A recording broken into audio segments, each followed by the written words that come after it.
کو قتل کیا. حضور یہ خنجر ہے قتل کر کے آیا ہوں.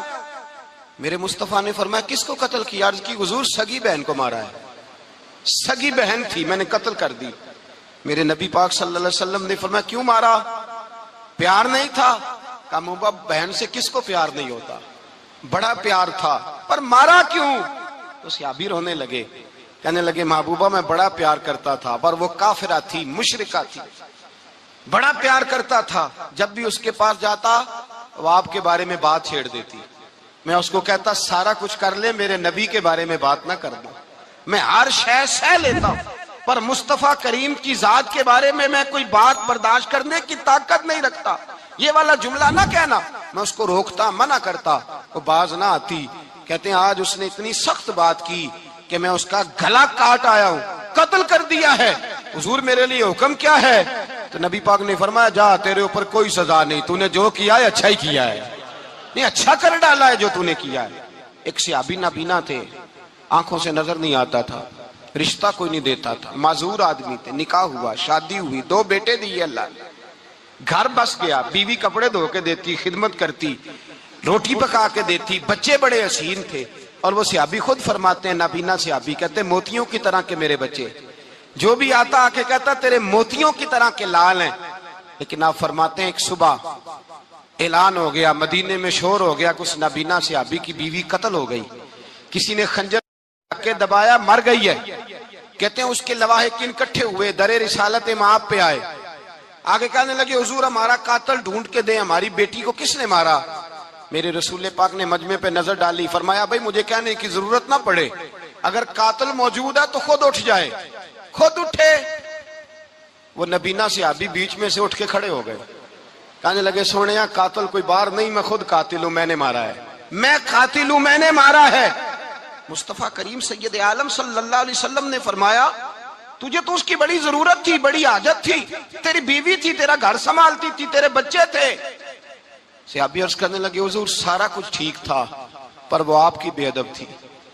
حضور اس کے آنے سے میرا گھر بس گیا، روٹی پکنے لگی، کپڑے ملنے لگے، اولاد ہونے لگی، میں دنیا پہ آ گیا. لیکن محبوبہ میں نے وہ سکھ کیا کرنے ہیں جو تیری بے ادبی پر تعمیر کیے جائیں.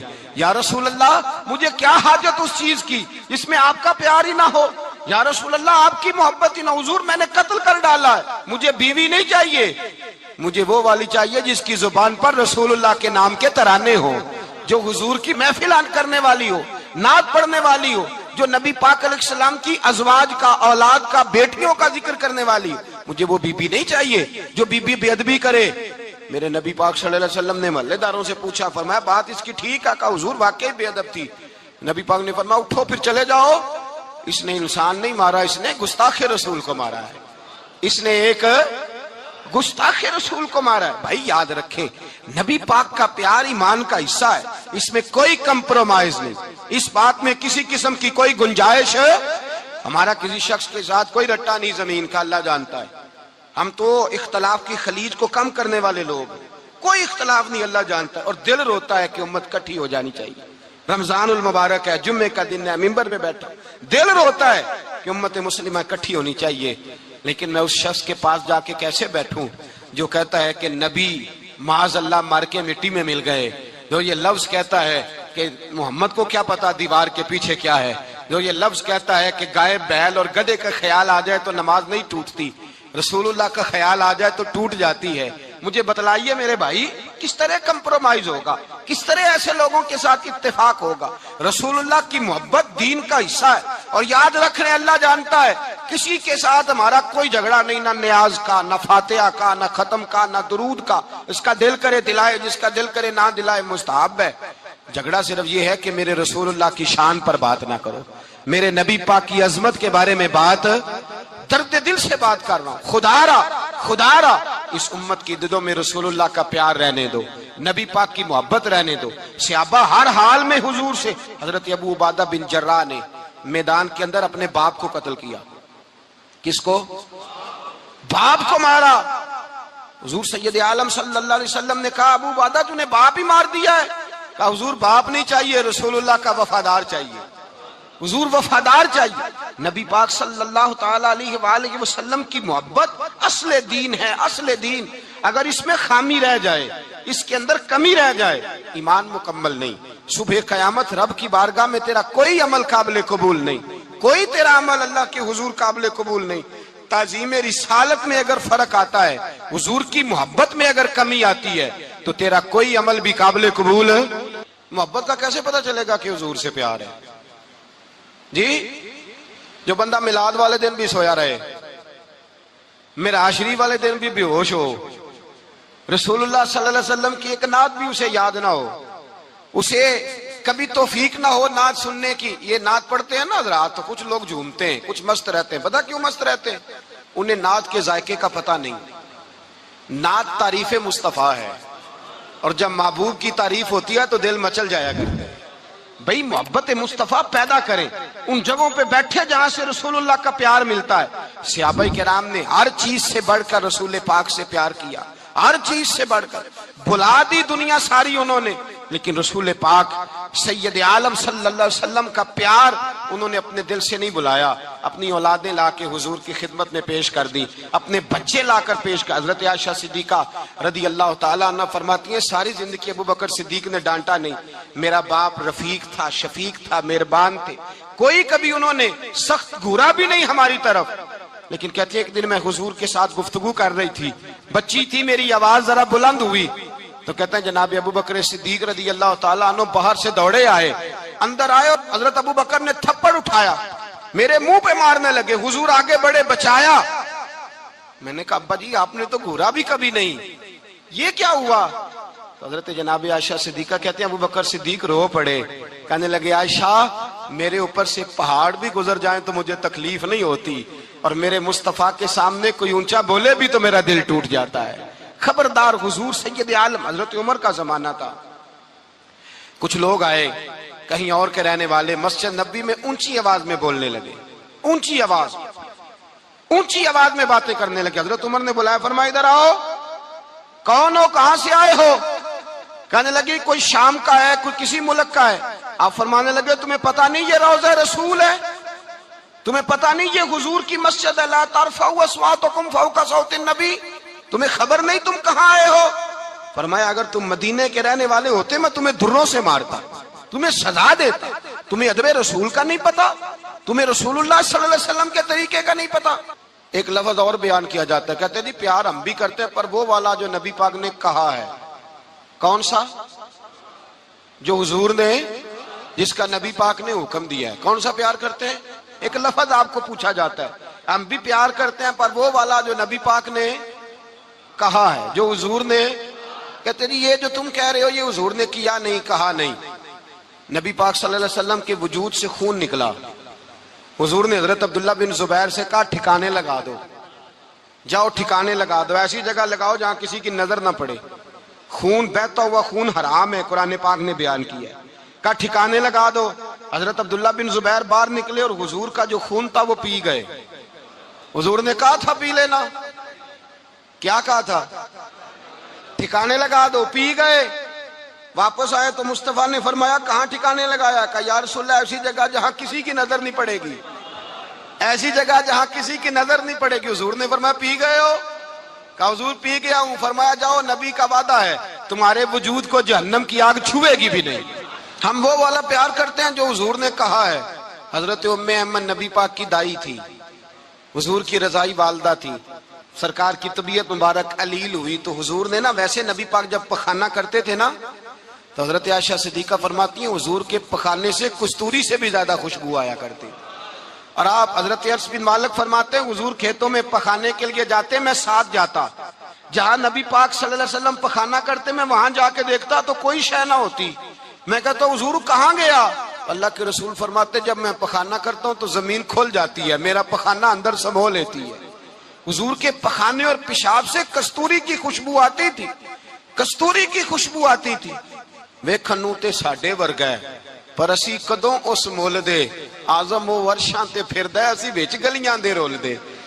لوگ تو کہہ دیتے ہیں نا 2 منٹ لگاتے ہیں، کوئی بشر آکھے کوئی نور آکھے، پیندا ہر پاسے ہوئی شور ڈٹھا، اللہ والے گل ہی مکا دیتی تساں ہور ڈٹھا تے اساں ہور ڈٹھا۔ اللہ والے گل ہی مکا دیتی تساں ہور ڈٹھا تے اساں۔ اور رٹھا حضرت ام ایمن رضی اللہ تعالیٰ عنہ کہتی ہیں حضور نے پیشاب کیا، طبیعت مبارک قلیل تھی تو لکڑی کے ایک برتن میں حضور نے پیشاب کیا اور کہا اماں جی اس کو باہر رکھا ہے، کہیں باہر ٹھکانے لگائیں۔ حضرت ام ایمن کہتی ہے میں نے اسے ہاتھ لگایا تو میرے وجود سے بھی خوشبو آنے لگی، میرا جسم مہکنے لگا۔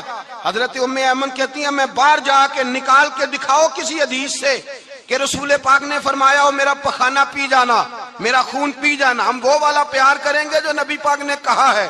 حضور نے کہا ہے بچے کو کار لے کے دو، کیوں لے کے دیتے ہو؟ نبی پاک نے کہا ہے کہ بیگم صاحبہ کو 10 لاکھ روپے کا زیور لے کے دو، کیوں لے کے دیتے ہو؟ وہ والا پیار کریں گے جو حضور نے کہا ہے۔ او بھائی دنیا داری کا معاملہ آتا ہے، تو کوئی سوال جواب نہیں کرتا، وہ والا پیار کروں گا جو حضور نے ارشاد کیا ہے۔ حضرت ام ایمن باہر گئیں، نبی پاک کا پیشاب مبارک پی گئیں، واپس آئیں تو حضور نے فرمایا اماں کہاں رکھا ہے؟ کہنے لگی محبوبہ وہاں رکھا ہے، کسی کی نظر نہیں پڑے گی۔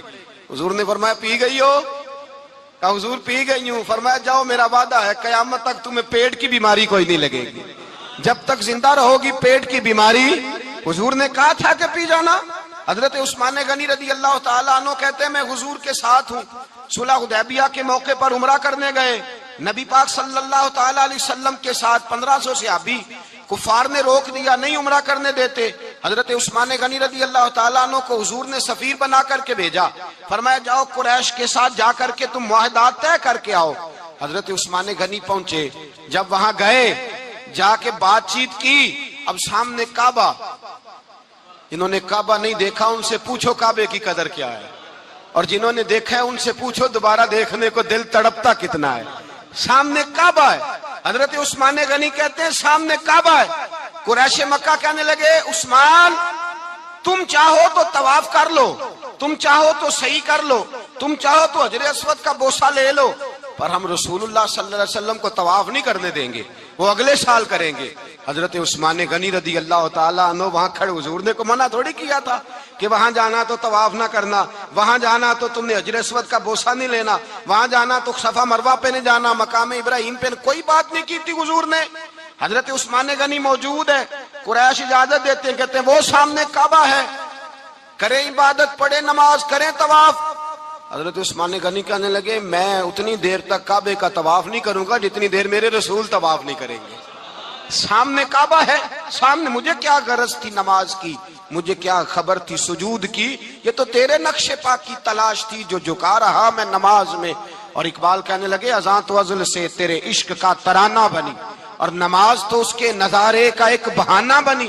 رسول اچھا ادھر بھی دیکھیں کمال ہے، ایک صحابی کہنے لگے حضور کے پاس بیٹھے ہم تو یہاں ترس رہے ہیں، عثمان تو طواف کر رہا ہوگا، کہہ کے نہیں بھیجا نبی پاک نے، حضور نے کہہ کر اس تعظیم کا حکم نہیں دیا، عثمان تو موجے کر رہا ہوگا، طواف کرتا ہوگا، حجر اسود کے بوسے لیتا ہوگا، صفا مروہ کی صحیح کرتا ہوگا، مقام ابراہیم پہ نفل پڑھتا ہوگا۔ جب وہ صحابی کہنے لگے تو حضور نے اس کی طرف دیکھا، فرمایا میرا عثمان میرے بغیر طواف کر ہی نہیں سکتا، وہ میرے بغیر مقام ابراہیم پہ نفل۔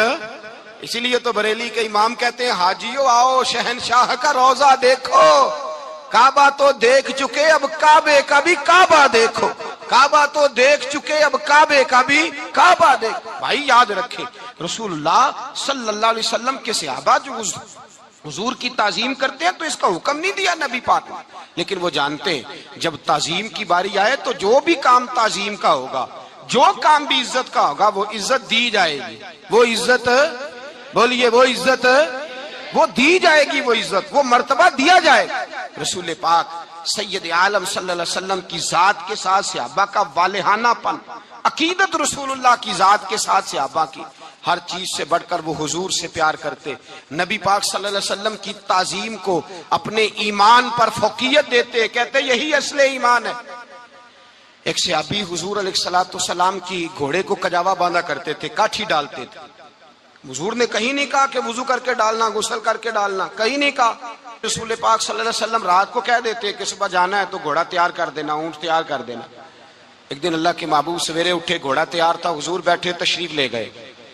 جب تشریف لے گئے نبی پاک صلی اللہ علیہ وسلم تو حضور واپس آئے تو بلایا، ان سے صحابی کا نام تھا حضرت اسلح بن شریک، ان کو بلا کے حضور نے فرمایا یار آج کجاوا تو نے نہیں باندھا۔ وہ رونے لگے، کہنے لگے محبوبہ اس کا مطلب ہے میرا باندھنا آپ کو پسند آتا ہے۔ اس کا مطلب ہے میری خدمت قبول ہے. فرمایا تو نے نہیں باندھا؟ یا رسول اللہ نہیں. فرمایا کیوں نہیں باندھا؟ کیا جواب ہے، کیا حسن ہے. کہنے لگے یا رسول اللہ میں صبح اٹھا تو میرے اوپر غسل فرض تھا، اگر میں بغیر غسل کے ہاتھ لگاتا حضور کو نہیں، نبی پاک کے گھوڑے کے کجاوے کو، کہ حضور گھوڑے کے کجاوے کو بغیر غسل کے ہاتھ لگاتا تو بے ادبی تھی، اور اگر غسل کرتا تو حکم ماننے میں دیر ہوتی تھی، یہ بھی بے ادبی تھی، لہذا کسی اور کی ڈیوٹی لگائی. صحابہ نے حضور کی وہ تعظیم کی جس کا حضور نے حکم نہیں دیا تھا نبی پاک نے کہ یہ والی تعظیم کرو. نبی پاک سید دیکھیں نا، ایک آدمی بیٹھا ہو کرسی پہ، اس کے ابا جی آ جائیں تو اس کو کہا جائے اٹھو تمہارے ابا جی آ گئے ہیں، بزرگ کا جگہ دو، تو کہے پہلے مجھے بخاری کی حدیث سناؤ کہ ابا آئے تو کرسی چھوڑنی چاہیے، پہلے بخاری سے نکال کے دکھاؤ. جب تب امام بخاری کی حدیث نہیں ملے گی میں نے ابا جی کو کرسی، تو آپ کیا کہیں گے؟ حوالہ لینے چلے جائیں گے، جو کرنا جی وہ دزیا جی. کیا کریں گے؟ اس کو کہیں گے تو پاگل ہے، تو بیوقوف ہے. اور اگر کوئی بندے تھوڑے تگڑے ہوں گے تو شاید اس کو 2-3 لگا بھی دے کہ پاگل آدمی تو کس طرح کی بات کرتا ہے، باپ آئے تو اس کا ادب کرنا اتنا ہی کافی نہیں؟ اس کے لیے تو کہتا ہے کہ نہیں پہلے مجھے حدیثیں صحیح نکال کے دو، دین کے مزاج کو سمجھے. رسول اللہ کی محبت ایمان کا حصہ ہے. اگر نبی پاک کا پیار نہیں تو کوئی چیز بھی مکمل، کوئی شے مکمل نہیں. اگر رسول اللہ کا پیار نہیں کوئی چیز مکمل نہیں. اگر نبی پاک علیہ الصلوۃ والسلام کی محبت نہیں، حضور کی تعظیم نہیں، اور جو چیزیں تعظیم سے تعلق رکھتی تھی نا صحابہ اسے قیمتی جانتے. ایک بات یاد رکھیں، میاں بیوی کے گھر میں ہر شے ہو نا، آپس میں پیار نہ ہو تو وہ گھر جنت نہیں بن سکتا. ہر شے ہو آپس میں، نہیں سمجھ آئی بات کی، ہر چیز ہو صرف تو وہ گھر جنت نہیں بن سکتا، وہ دوزخ بن جاتا ہے. اور کوئی شے نہ ہو، ایک دوسرے سے پیار ہو، اعتبار ہو تو وہ گھر جنت بن جاتا ہے. او بھائی تیرے پاس سارے عمل ہوں، اگر حضور سے پیار نہ ہو تو تجھے مسلمان ہونے کا مزہ نہیں آئے گا. اور اگر مصطفیٰ سے پیار ہے تو میرے نبی پاک فرماتے ہیں پھر تجھے مسلمان ہونے کا مزہ آ جائے گا، پھر تجھے لطف آئے گا مسلمان ہونے کا. رسول اللہ صلی اللہ علیہ وسلم کی محبت اصل، صحابہ اس محبت کو سرمایہ جانتے. ایک دن حضرت عمر فاروق جناب ابو بکر صدیق سے ملنے آئے. کہنے لگے ابو بکر ایک کام سے آیا ہوں. کہا عمر کہو. امیر المومنین کے پاس آئے جناب عمر، ایک کام سے آیا ہوں. کہا کہیے. کہنے لگے ایک شے کی ضرورت ہے، مانگوں گا تو آپ دے دیں گے؟ جناب عمر فاروق رضی اللہ تعالیٰ عنہ کہنے لگے میرے بس میں ہی تو ضرور دے دوں گا، تو میرا بھائی ہے بات تو کر. تو حضرت عمر نے پتہ کیا مانگا؟ کہنے لگے ابو بکر وہ جو غار ثور میں تم 3 دن حضور کے ساتھ رہے ہو نا، میں 3 راتیں نہیں مانگتا، ان میں سے مجھے 1 رات دے دو. اور کیا لفظ ہیں، کیا حسن ہے. کہنے لگے عمر کی زندگی کی ساری نیکیاں لے لو، 3 راتوں میں سے 1 رات مجھے دے دو، 1 رات مجھے دے دو. حضرت ابو بکر صدیق رضی اللہ تعالیٰ عنہ رو پڑے. کہنے لگے میں نے کہا تھا جو بس میں ہوگا دوں گا، یہ تو میرے مصطفیٰ کی محبت ہے، یہ کسی کو دینا میرے بس کی بات ہے. یہ حضور کا پیار ہے جو میں نے سنبھال کے رکھا ہوا ہے، سنبھال کے پھر کے گلی گلی تباہ ٹھوکریں سب کی کھائے کیوں، دل کو جو عقل دے خدا تو تیری گلی سے جائے کیوں. جان ہے عشق مصطفیٰ روز فضو کرے خدا، ارے جس کو ہو درد کا مزہ وہ نازے دوا اٹھائے کیوں. اب تو نہ رو کہ غنی عادت سگ بگڑ گئی، پہلے ہی دن میرے کریم لقمہ تر کھلائے کیوں. میرے رسول کریم سید عالم صلی اللہ علیہ وسلم کی محبت ایمان کا حصہ ہے. صحابہ اسے سرمایہ سمجھتے تھے. حضور سے پیار کرنا، نبی پاک سید عالم صلی اللہ علیہ وسلم کے ساتھ غلامی کا رشتہ بنا کے رکھنا، حضور کی نعتیں پڑھنا، نبی پاک کے تذکرے چھیڑنا، حضور کے مدینے کے لیے رونا، نبی پاک علیہ السلام کی سیرت کی بات کرنا، حضور کی صورت کی بات کرنا، کبھی حضور کی شہزادیوں کی بات چھیڑنا، کبھی ازواج کی بات چھیڑنا، کبھی اصحاب کی بات چھیڑنا، کبھی میرے نبی کے ابو بکر کا ذکر کرنا، کبھی فاروق اعظم کی بات کرنا، کبھی عثمان غنی کی بات کرنا، کبھی مولا علی کی بات کرنا، کبھی حضرت زبیر بن عوام کی بات کرنا، کبھی حضرت خدیجہ کو سلام دینا، کبھی حضرت عائشہ صدیقہ پہ درود بھیجنا.